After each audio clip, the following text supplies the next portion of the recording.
The day I found out my sister stole my college fund, I was organising my financial aid documents at our kitchen table. My acceptance letter to Stanford lay beside me. My dream school since I was 12. I'd worked my entire life for this moment, maintaining a 4.0 GPA while juggling 3 part-time jobs to supplement the savings account my parents had started for me when I was born. My name is Mary, and that was the day my family showed me exactly who they were. What do you mean the account is empty? I stared at my mother across the kitchen table, my hands trembling as I held the bank statement. There should be over $40,000 in there. Mom stirred her coffee casually, not meeting my eyes. Sydney needed it more than you did, honey. You're smart. You'll figure something out. The room started spinning.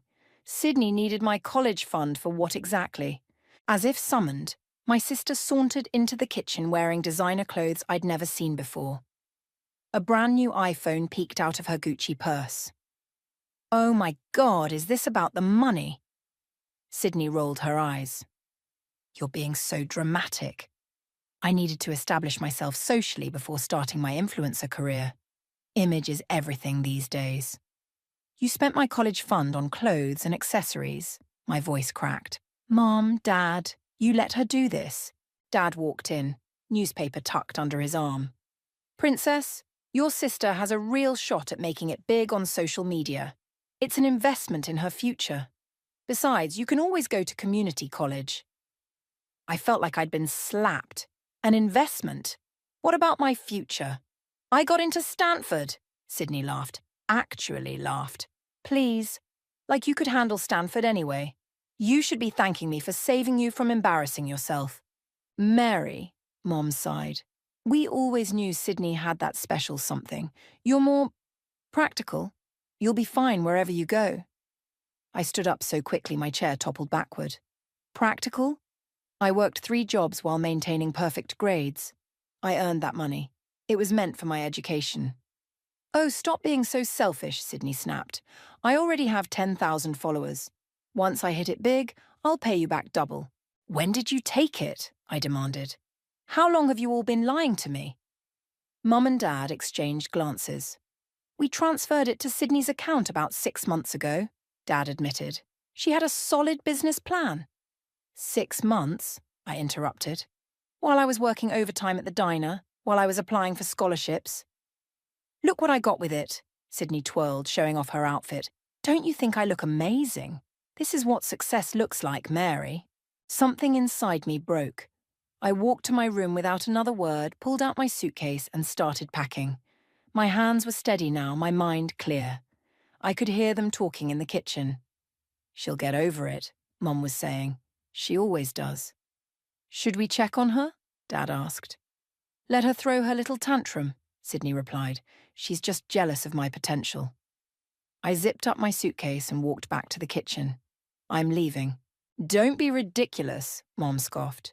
Where would you go? Anywhere but here. I pulled out my phone and dialed my friend Brady's number. Hey, can I crash at your place for a while? Of course, he answered immediately. Everything okay? I'll explain when I get there. I hung up and faced my family one last time.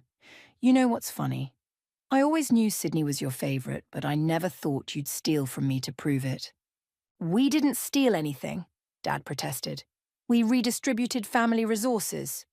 Save it. I headed for the door. I hope those followers are worth it, Sydney, because you just bought them with my trust and respect. Mary, don't be dramatic, Mom started. I'm not being dramatic. I'm being practical, remember? And practically speaking, I no longer have a family. I walked out, wheeling my suitcase behind me. As I reached the sidewalk, I heard Sydney call out, "You'll regret this when I'm famous." I didn't look back. I had exactly $342.87 in my personal account, a part-time job at a diner, and an acceptance letter to a school I could no longer afford. But I also had something else. A burning determination to prove them all wrong. Brady was waiting for me when I arrived at his apartment 20 minutes later. One look at my face and he knew something was seriously wrong. Want to talk about it? He asked, helping me with my suitcase. I took a deep breath. Yeah, but first, I need to figure out how to apply for student loans. I'm going to Stanford with or without their help. Living out of Brady's spare room wasn't exactly the fresh start I'd imagined for myself, but it was better than going back home. The first week was the hardest. I'd wake up confused, reaching for my childhood alarm clock before remembering where I was. "You need to eat something," Brady insisted one morning, sliding a plate of scrambled eggs across his kitchen counter. "You've got that financial aid meeting at Stanford today." I pushed the eggs around with my fork.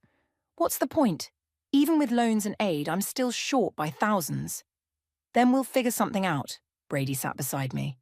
"But you're not giving up.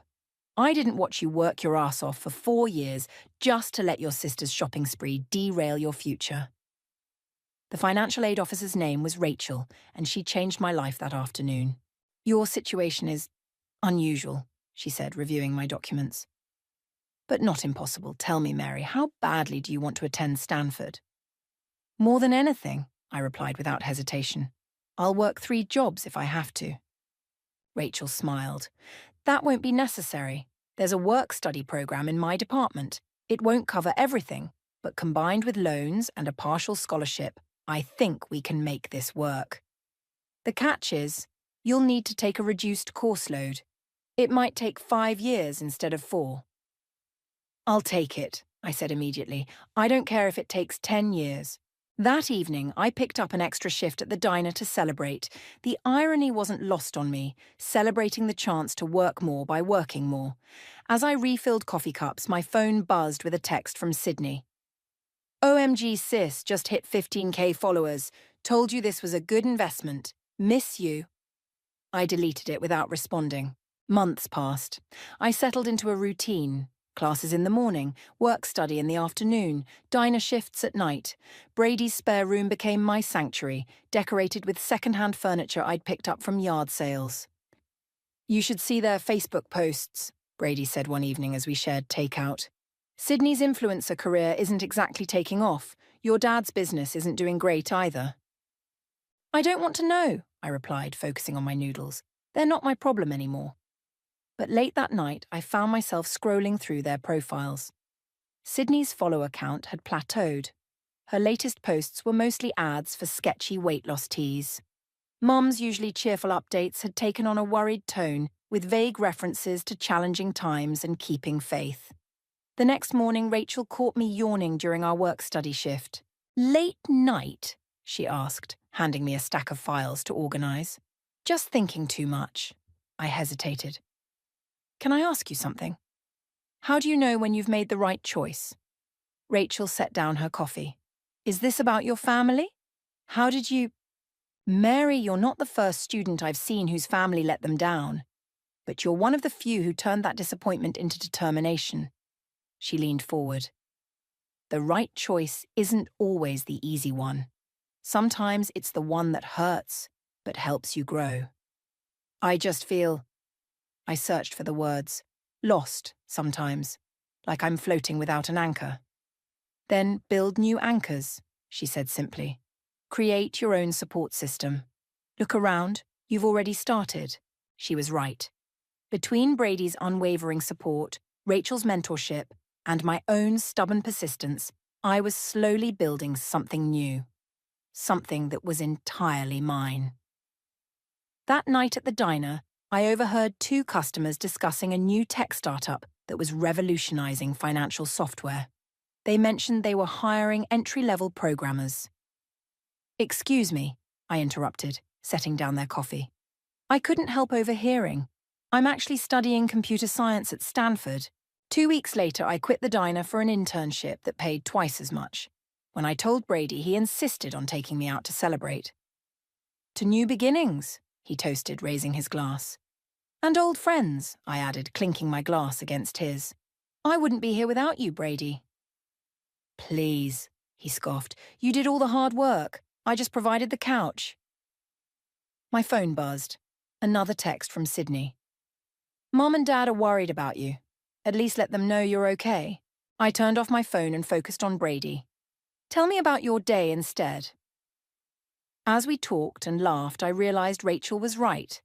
I was building new anchors, creating my own definition of family. And for the first time since that day in the kitchen, I felt truly, completely okay. Little did I know that in a few years, those same people who had laughed at my dreams would be the ones desperately seeking my help. But that's another story. One that would prove that karma has perfect timing. 5 years after walking out of my childhood home, I stood on Stanford's graduation stage, my heart pounding as they called my name. The internship had turned into a full-time position, and I'd managed to graduate with honors despite my extended timeline. "Mary!" Brady shouted from the crowd, whistling loudly. Beside him, Rachel beamed, looking every bit as proud as a mother should. Later, at the small celebration dinner Brady organized, Rachel handed me an envelope. "Open it," she urged, practically bouncing in her seat. Inside was a job offer, Director of Student Financial Services at Stanford. "But that's your job," I said, confused. "Was my job," Rachel corrected. "I'm moving to the Dean's office, and I recommended you as my replacement." "You've lived it, Mary. You know what these kids are going through. Who better to help them?" I looked at the salary figure and nearly choked on my wine. It was more money than I'd ever imagined making, especially combined with my tech job, which I'd decided to keep part-time. "Speech!" Brady called out, raising his glass. "To the two people who became my real family," I said, my voice thick, "who believed in me when my own family wouldn't. Speaking of family," Brady said carefully, sliding his phone across the table, "you might want to see this." It was a local news article. "McCoy Technologies files for bankruptcy," the headline read. My father's company, once the pride of his life, was failing. The article mentioned mounting debts and mismanagement. "There's more," Brady added. "Sydney's influencer career." Well, I pulled up her Instagram. Her follower count had dropped dramatically, and her last post was a tearful video about being scammed by a fake modeling agency. She'd lost thousands of dollars, probably what remained of my college fund. "Are you okay?" Rachel asked softly. "Honestly, I feel nothing." I handed the phone back to Brady. They made their choice 5 years ago. The next morning, I walked into my new office at Stanford, ready to start my first day. By lunch, I'd already helped 2 students figure out their financial aid options. As I was reviewing a third case, my office phone rang. "Mary?" "It's Mom." My hand froze over the paperwork. "How did you get this number?" "Your old friend Jessica works in administration. Please don't hang up." Her voice cracked. "We need to talk." "We needed to talk 5 years ago," I replied coldly, "before you let Sydney steal my future." "She didn't steal—" Mom caught herself. "Look, things are difficult right now. Your father's business, Sydney's investments. We're losing the house, Mary." "That sounds like a personal problem." "We're family," she pleaded. "Family?" I laughed. "Family doesn't steal from each other. Family doesn't dismiss dreams as impractical. Family doesn't—" "We made a mistake," she interrupted. "We know that now. Please, can we just meet? Have dinner? Your father and Sydney will be there. We need to make things right." I was about to refuse when Rachel's words from years ago echoed in my mind. Sometimes the right choice is the one that hurts but helps you grow. "Fine," I said finally. "Thursday night. Send me the details." After hanging up, I called Brady. "They want to meet," I told him. "Are you going?" "Yes." I took a deep breath. But not for them. For me. I want them to see exactly what they threw away. That evening, I stood in front of my mirror, adjusting my blazer. My reflection showed someone different from the broken girl who'd fled with a single suitcase. This woman was successful, confident, and, most importantly, whole. My phone buzzed with a text from Sydney. "Can't wait to see you, sis. We have so much catching up to do." I thought about all the times I'd dreamed of this moment, of showing them how wrong they were about me. But now that it was here, I realized something important. I didn't need their validation anymore. "You don't have to do this," Brady said when I called him again. "I know." I grabbed my car keys. "But I want to. Besides, I'm curious to see what they think constitutes making things right." "Want me to come with?" "No," I replied, thinking of the folder I'd prepared with bank statements, achievement certificates, and my new business cards. "I can handle this." As I drove to the restaurant, I thought about how life has a way of coming full circle. 5 years ago, they'd laughed at my dreams. Now they needed my help. The irony wasn't lost on me, but I wasn't the same person they'd betrayed. I was stronger now, wiser, and I had a feeling this dinner was going to be very interesting indeed. The restaurant they chose was significantly less upscale than the ones they used to frequent. I spotted them immediately. Mom nervously adjusting her knockoff handbag, Dad's shoulders slumped in his worn suit, and Sydney picking at her chipped nail polish. "Mary!" Sydney jumped up, arms outstretched for a hug I didn't return. Her designer clothes were gone, replaced by fast fashion basics. "Let's skip the pretense," I said, taking my seat. "You didn't invite me here for a family reunion." Mom's face fell. "Can't we at least catch up first? You look different."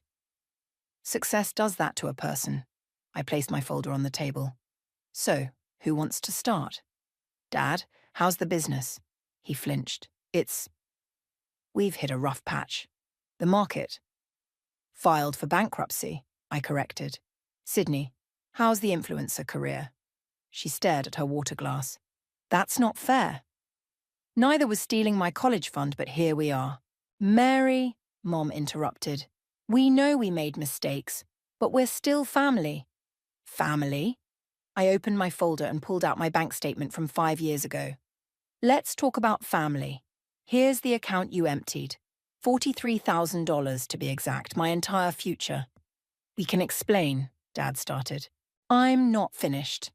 I pulled out my Stanford acceptance letter. "Remember this? The one you said I couldn't handle?" "Well, guess what?" I slid my diploma across the table. "Graduated with honors, while working 2 jobs." Sydney's eyes widened at my business cards. "Director of Student Financial Services, and you work in tech too?" "Turns out I'm not just practical, I'm actually pretty damn successful." I leaned back. "Now, why don't you tell me why we're really here?" Mom burst into tears. "We're losing everything, Mary. The house, the cars, your father's business debts." "The modelling agency scammed me," Sydney added quietly. "All my followers left when I couldn't maintain my lifestyle." "We need..." Dad cleared his throat. "We need help. A loan. Just until we get back on our feet." I let the silence stretch. A waiter approached, but I waved him away. "How much?" $75,000, Dad mumbled, "to keep the house and settle the urgent debts." I pulled out my phone, pulled up my banking app.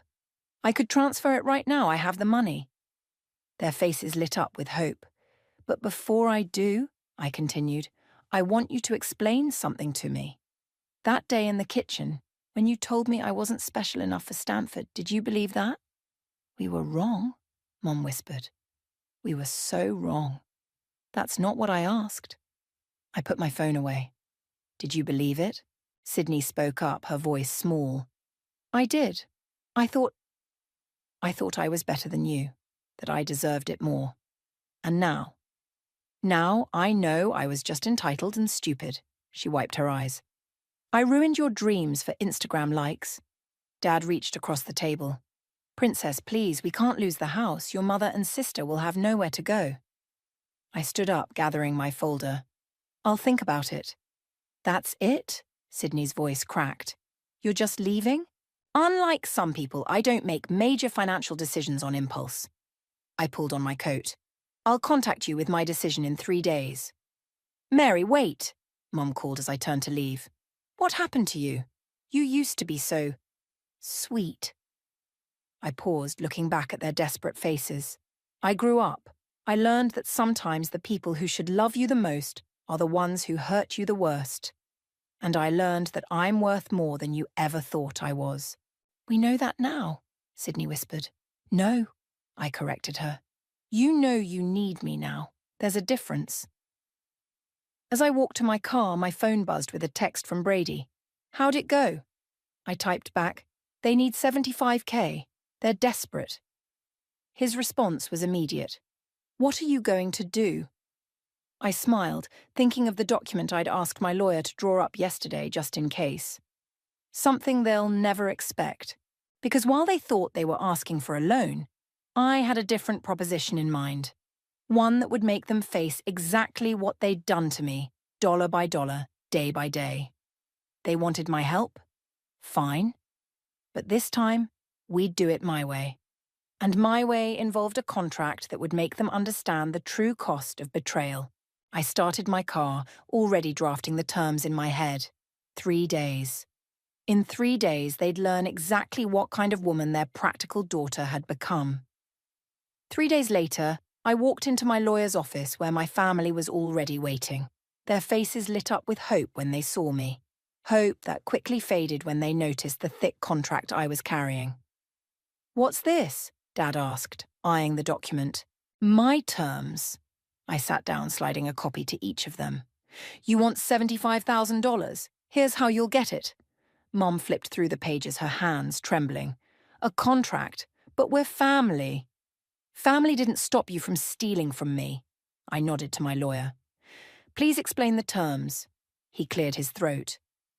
"The $75,000 will be disbursed in monthly installments of $5,000, provided all conditions are met." "Conditions?" Sydney interrupted. "What conditions?" "First," I said, "Sydney needs to get a real job. Not influencing, not modelling. An actual 9-to-5 position. Each month she'll put half her salary into a scholarship fund I'm establishing for students whose families have abandoned them financially." Sydney's face reddened. "That's not—" "Second," I continued, "Dad needs to take a financial management course and work with a court-appointed bankruptcy advisor. No more risky business ventures." Dad started to protest, but I held up my hand. "Third, Mum will volunteer 10 hours per week at the University Financial Aid Office, helping students figure out how to pay for college when their families let them down." "This is ridiculous," Mum sputtered. "We're asking for help, not punishment." "No," I corrected her. "You're asking for money. I'm offering a chance at redemption. There's more." My lawyer turned to the next page. "The house will be sold. A smaller, more affordable property will be purchased with part of the funds. The remaining money will go toward debt settlement." "Sell the house?" Dad exploded. "That's our home." "No, it's a symbol of your pride that you can no longer afford." I leaned forward. Just like my college fund was supposed to be untouchable. But here we are. Sydney was reading through the contract, her face pale. "It says here we have to attend family therapy?" "Monthly sessions, all of us." I met their shocked stares. "You want to talk about family? Let's talk about it with a professional who can help us unpack exactly what happened 5 years ago. And if we refuse?" Mum's voice was barely a whisper. "Then you get nothing." I stood up. "You have 1 hour to decide.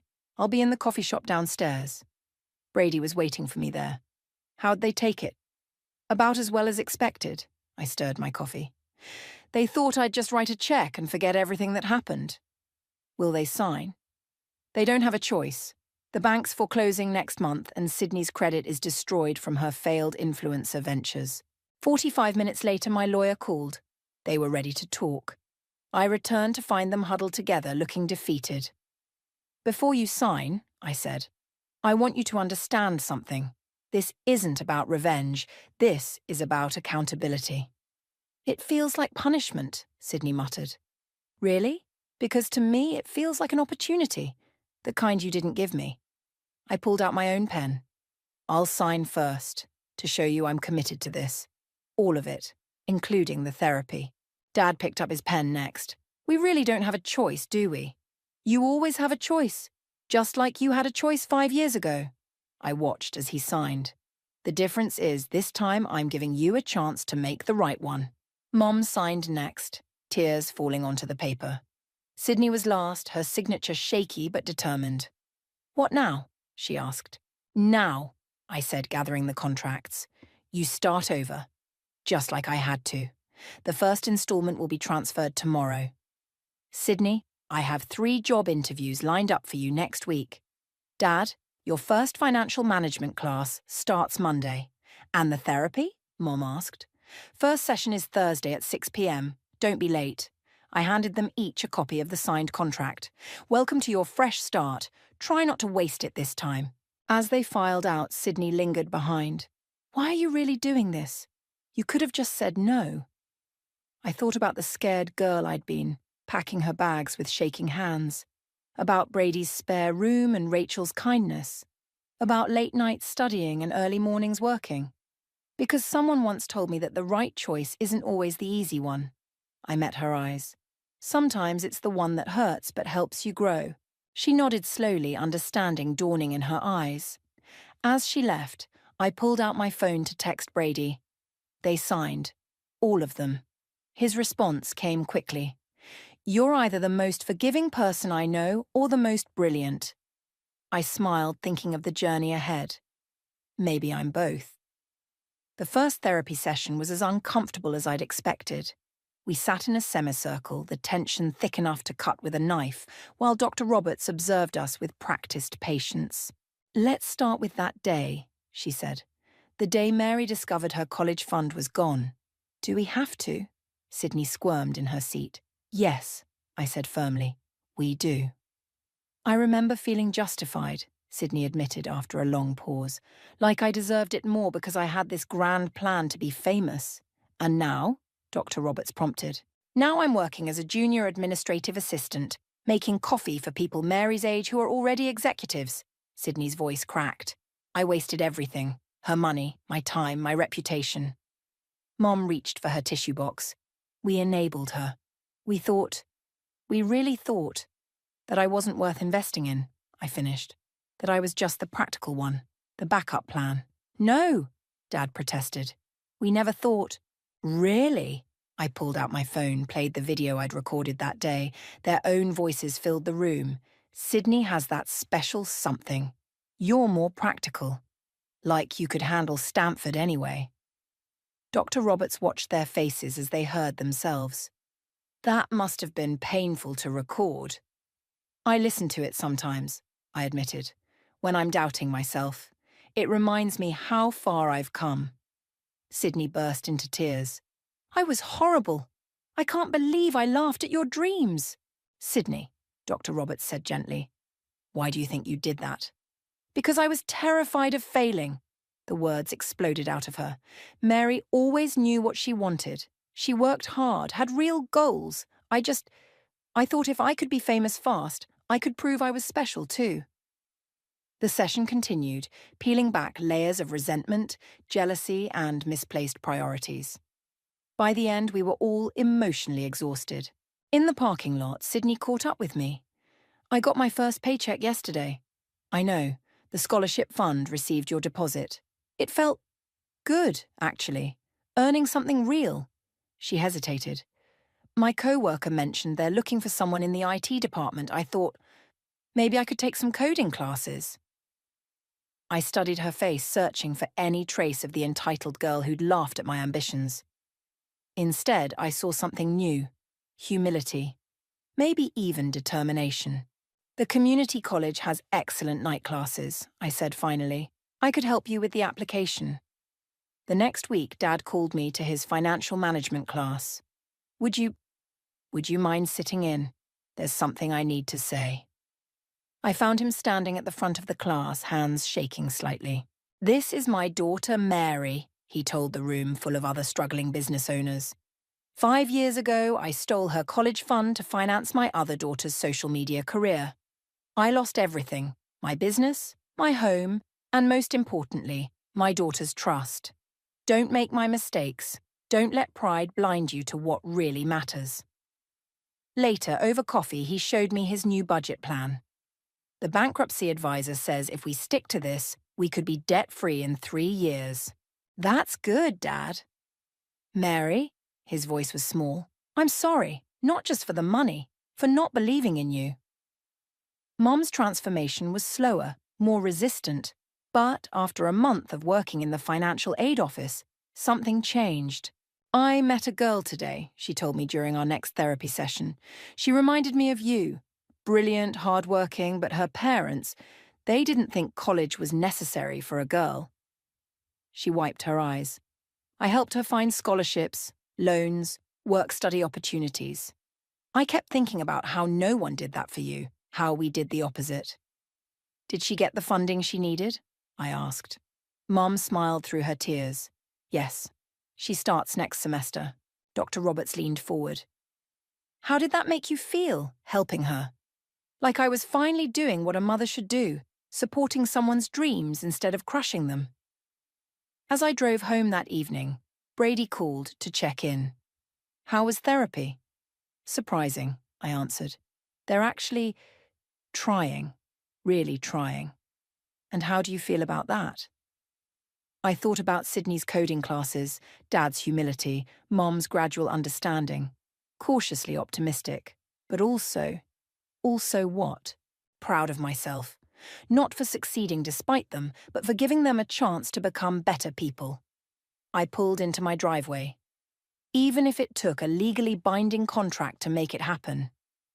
That's because you're not just the practical one anymore, Brady said. You're the strong one, the wise one. He was right. I wasn't just surviving anymore, I was thriving, and somehow impossibly helping my family learn to thrive too. On my terms this time. 6 months into our contract, I sat in the audience at Sydney's community college, watching her give a presentation for her introductory programming class. Her hands shook slightly as she demonstrated the simple app she'd built, but her voice was steady. And that's how I created my first budgeting application, she concluded, inspired by my own experience with financial mismanagement. During the Q&A, someone asked about her previous career as an influencer. Actually, Sydney replied, meeting my eyes in the audience, that wasn't a career. That was me stealing my sister's future because I was too afraid to build my own. This, learning to code, working a real job, building something useful, this is my career. After the presentation, I found her in the hallway. So, she asked nervously, what did you think? The code needs work, I said honestly, but the concept is solid. A budgeting app for college students. I thought maybe it could help prevent others from making my mistakes. She clutched her laptop. Would you maybe help me develop it further? Before I could answer, Mom and Dad arrived, having slipped in late. Sorry we missed the presentation, Dad said. The financial management class ran long, but look, he pulled out a certificate. Finally completed the course. And I helped 3 students secure full rides today, Mom added. One of them cried. I used to think those tears were dramatic, but now... She trailed off, remembering. How about we discuss Sydney's app over dinner? I suggested. I know a great Thai place nearby. At the restaurant, Sydney spread out her design notes, while Dad reviewed her projected development costs. This could actually work, he said, running the numbers. Small scale at first, but with the right marketing strategy. No, Sydney interrupted. No more get-rich-quick schemes. I want to do this right, build it properly, test it thoroughly. Mary, that's why I want your help. Not for shortcuts, but for guidance. I felt something shift in my chest. Okay, I said, but we do this my way. Proper development cycles, user testing, gradual rollout. Deal, she beamed. Thank you, sis. Later that week, during our therapy session, Dr. Roberts noted the change in our dynamic. Sydney's asking for help instead of taking, she observed. Mary's offering guidance instead of judgment. This is significant progress. I've been thinking, Mum said suddenly, about the scholarship fund. What if we contributed more? Not just Sydney's portion of her salary, but something from all of us? We could call it the Second Chance Fund, Dad suggested, for students who need help starting over. I felt tears prick my eyes. You'd do that. We owe you so much more than money, Sydney said softly. We owe you an entire future that we tried to steal. Maybe this way, we can help give other students the chance we almost took from you. Dr. Roberts smiled. Mary, how does that make you feel? Validated, I admitted. Like you finally understand what education means, what dreams mean. After the session, Dad pulled me aside. The house goes on the market next week. Are you okay with that? No, he said honestly. But I'm learning that being okay with something isn't as important as doing what's right. We found a smaller place, closer to Sydney's school, and your mom's volunteer work. And your new job? He smiled wryly. Being a junior accountant at 60 isn't exactly what I planned, but it's honest work. That means something now. That night, I met Brady for our weekly dinner. "You're looking thoughtful," he noted. "Sydney asked for my help with her app today. Actually asked instead of assuming or demanding. And I wanted to help her. Genuinely wanted to." I pushed my food around. "Is that weird? After everything?" "No," Brady said. "It's growth. On both sides." My phone buzzed. A text from Sydney. "Reviewed your coding suggestions. Makes so much sense now. Thank you for being patient with me. Coffee tomorrow to discuss the next module?" As I typed back yes, I realized something profound. The contract I'd drafted 6 months ago wasn't just changing them. It was changing me too. The walls I'd built for protection were slowly transforming into bridges. "You know what's funny?" I told Brady. "I created that contract to make them understand what they'd done to me, but watching them actually do the work, make real changes, it's healing something in me too." "That's because you're giving them what they didn't give you," he replied. "A chance to prove they can be better." I thought about Sydney's app, Dad's humble new job, Mum's dedication to helping students. Small steps, but real ones. Genuine changes, not just performances for my benefit. "Maybe," I said, "that's what real family does. Not just love each other, but help each other grow." The final payment hit my account on a Tuesday morning. I stared at the notification, remembering the scared girl who'd fled with nothing but a suitcase and determination. Now, sitting in my office at Stanford, I pulled out the contract that had changed everything. My phone buzzed, a message from Sydney. "Check the App Store. We're live." I opened the store and found it immediately. Fresh Start Finance, building better financial futures. Below the description was my sister's name as lead developer, and mine as project advisor.